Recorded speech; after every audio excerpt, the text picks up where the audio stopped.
আসসালামু আলাইকুম। আমি জামাল হোসেন। এই মুহূর্তে আপনারা দেখছেন টিএস বাংলা ইউটিউব চ্যানেল। বন্ধুরা, আজকের আলোচনা একটি অত্যন্ত গুরুত্বপূর্ণ এবং প্রায়ই ঘটতে থাকা বিষয় নিয়ে। পুকুর ভরাট করে ফ্ল্যাট বা বহুতল নির্মাণ নির্মাণ আপনারা অনেকেই জানেন, প্রমোটাররা আইনকে বুড়ো আঙুল দেখিয়ে এ ধরনের কাজ করে থাকেন। কিন্তু আইনতভাবে এর বৈধতা কতটুকু, আমাদের বাস্তুতন্ত্র রক্ষায় সরকারি বা কি ব্যবস্থা নিয়েছে। যেমন পুকুর ভরাটে দুটি মূল সরকারি দপ্তর থাকে, একটা হচ্ছে মৎস্য দপ্তর, আরেকটা হচ্ছে ভূমি দপ্তর। পুকুর সংক্রান্ত বিষয় মূলত মৎস্য দপ্তর কি বলে, বর্তমানে যে পুকুরে জল আছে বা সারা বছর জল থাকে, সেগুলো দেখভাল ও রক্ষণাবেক্ষণের দায়িত্ব হলো মৎস্য দপ্তরের।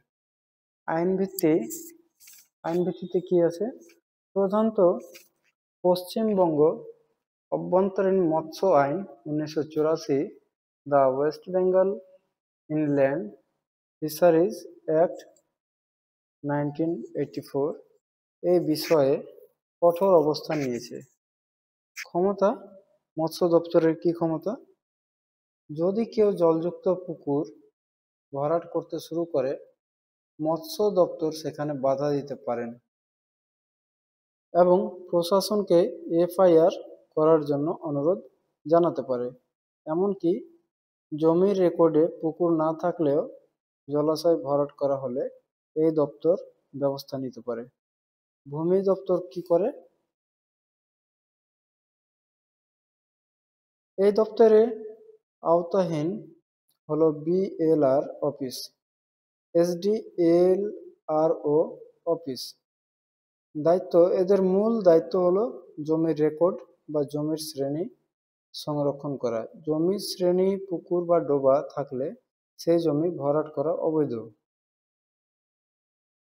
এদের ক্ষমতা কি থাকে, যদি পুকুরে সারা বছর জল নাও থাকে কিন্তু রেকর্ডে সেটি যদি শ্রেণী পুকুর থাকে, তাহলে ভূমি দপ্তর ভরাট করার বিরুদ্ধে আইনগত ব্যবস্থা নিতে পারে এবং সংশ্লিষ্ট ব্যক্তির বিরুদ্ধে এফআইআর দায়ের করতে পারে। বিবাদের ক্ষেত্রে আইনগত দুর্বলতা কি কি, কিভাবে কাজ হাসিল হয়, জটিলতা তৈরি হয়, ঠিক এখানে আইন কঠোর হলেও কিছু ফাঁক গলে যায়। রেকর্ড পরিবর্তনে এক শ্রেণীর অসাধু মানুষ ভূমি দপ্তরের রেকর্ড পরিবর্তন করে পুকুরকে ভিটা বা বাস্তু হিসেবে দেখানোর চেষ্টা করে। রেকর্ডের শ্রেণী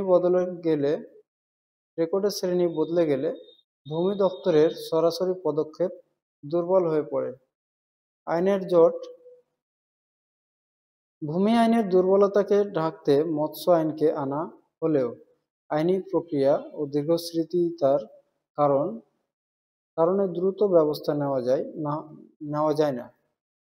দীর্ঘসূত্রিতা, অভিযোগ জানানোর পর রেকর্ড পরীক্ষা করতে দীর্ঘ সময় লাগে, ততদিন জমি মাফিয়ারা ভরাট কাজ অনেকটা এগিয়ে ফেলে। প্রশাসনিক গাফিলতি, যেরকম অনেক ক্ষেত্রে জেলা ও ব্লক স্তরের সম্প্রতি হাইকোর্ট ও রাজ্য সরকারের পক্ষ থেকে অধিকারীদের বিরুদ্ধে শাস্তিমূলক ব্যবস্থা নেওয়ার নির্দেশিকা জারি হয়েছে। পুকুর ভরাট করে বাড়ি তৈরি কি বৈধ? দেখুন, সারসংক্ষেপে বলা যায়, না, পুকুর ভরাট করে বাড়ি তৈরি করা যায় না। এটি সম্পূর্ণ অবৈধ ও আইনগত দণ্ডনীয় অপরাধ। আইনে কঠোরতা থাকলেও স্থানীয়ভাবে নজরদারির অভাব এবং আইনি প্রক্রিয়ায় দীর্ঘসূত্রিতার সুযোগ নিয়ে বেআইনি নির্মাণ কাজ চলে।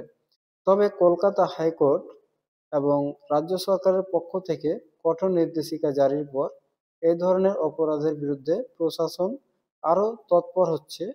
পরিবেশের ভারসাম্য রক্ষায় আমাদের সবাইকে এই বিষয়ে সচেতন থাকতে হবে এবং দ্রুত স্থানীয় প্রশাসনকে জানাতে হবে।